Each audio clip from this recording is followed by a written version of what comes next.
Monsieur le maire, mes chers collègues, même si cela peut être connu de beaucoup d'entre vous, il est toujours bon de rappeler que le principe de sectorisation scolaire existe depuis plus de 50 ans et répond à une double exigence.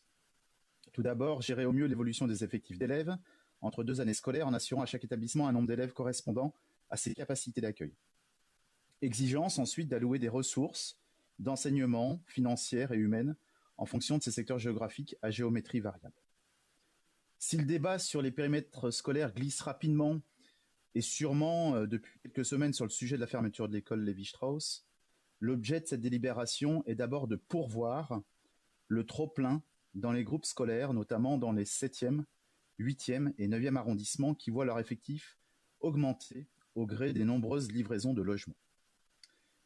Ces adaptations, qui semblent en premier lieu mineures, sous-entendent néanmoins deux réalités. Des équipements scolaires qui craquent et témoignent du manque d'articulation entre programmation urbaine et éducative.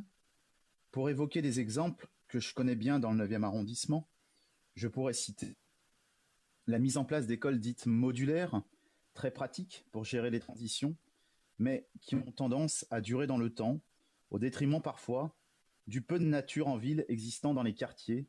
En témoignent les installations modulaires qui perdurent dans le fameux parc Montel sur le secteur de Vanuy. Ou encore des modifications ahurissantes de périmètres scolaires dans le quartier de l'Industrie, privant les nouveaux habitants de ce quartier d'accès à la nouvelle école à Borde, pourtant inaugurée en 2014 afin de les accueillir. La seconde réalité est celle de l'incompréhension des familles face à ces changements, le déracinement et l'éloignement mal vécu de certains enfants de leur personnel ou copains de classe qui leur étaient familiers. C'est donc bien par une politique ambitieuse d'investissement dans le déploiement des nouveaux groupes scolaires, combinée à une planification fine, que nous arriverons à réduire ces dysfonctionnements. Je ne m'attarderai pas trop sur les éléments transmis par Stéphanie Léger sur la surprenante baisse scolaire en cette rentrée 2020-2021. Ces statistiques, effectivement, méritent d'être analysées finement pour mieux comprendre les raisons de cette inflexion. Mais cela interpelle tout de même.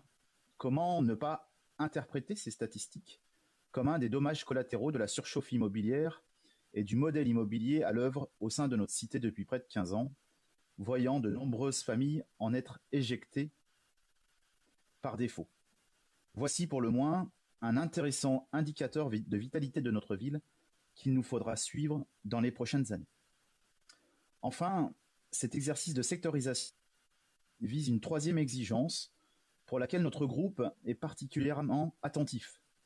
C'est celle de tendre vers plus de mixité sociale au sein des écoles primaires lyonnaises et d'éviter tout phénomène d'entre-soi où les Q6 et les Q7, je ne parle pas ici de grosses cylindrées allemandes, mais bien de quotients familiaux, ne souhaiteraient pas se mélanger au Q1 et au Q2.